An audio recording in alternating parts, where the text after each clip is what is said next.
Principles of Management Part 3. Hi guys, once again welcome back to our channel. So this is a third part of the principles of management.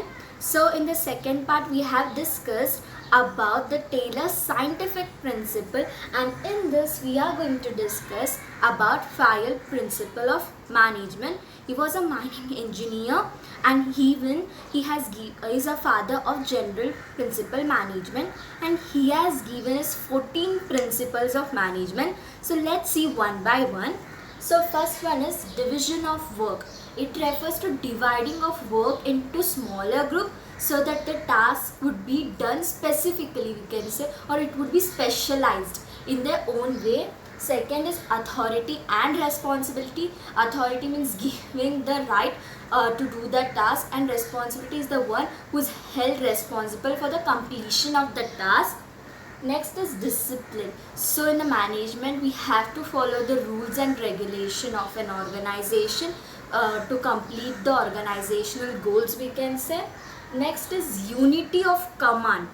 Unity of command refers to always we can say the directions, or we can say the process of the doing of a task should be given by one people. Like head supervisor would give a person for 4 people, then he is the one who should be responsible and he has the authority to pass anything. So in this only one person would give the command for the others. Unity of action, we can say. So unity of action is here, one head one plan. So they should have one plan that they should move towards an organization goals, we can say.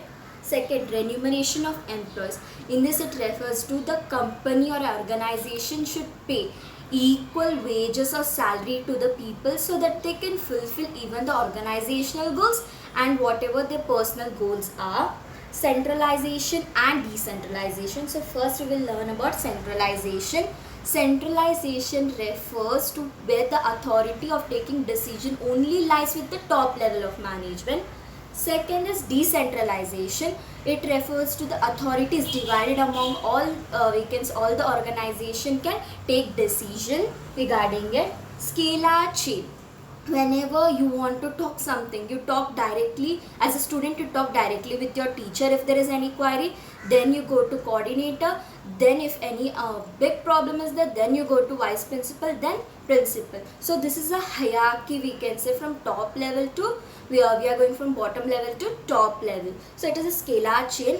If there is any emergency, if you are directly meeting the principal, in that case we want to directly meet him because maybe teacher is not present, vice principal is out of town, so we are directly meeting him, the principal, then we will call it as gang plan. So we will next study the next point, that is next is order.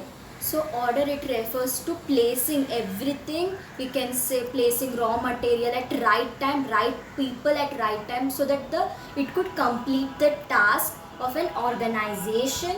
Equity, it refers to every person in the organization should be treated equally without any discrimination.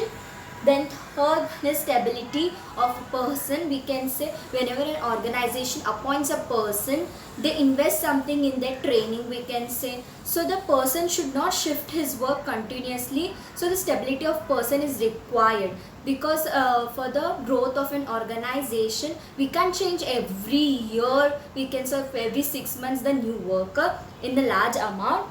Next is initiative. So it helps, initiative, it refers to whenever a new employer, say we can say an employee gives an idea, he's taking an initiative, we can say it is a first step of his motivation or self motivation, we can say. And last one is spirit de corps. It refers to promoting, we can say, teamwork spirit among an organization. Guys, I hope you enjoyed this video. Thank you.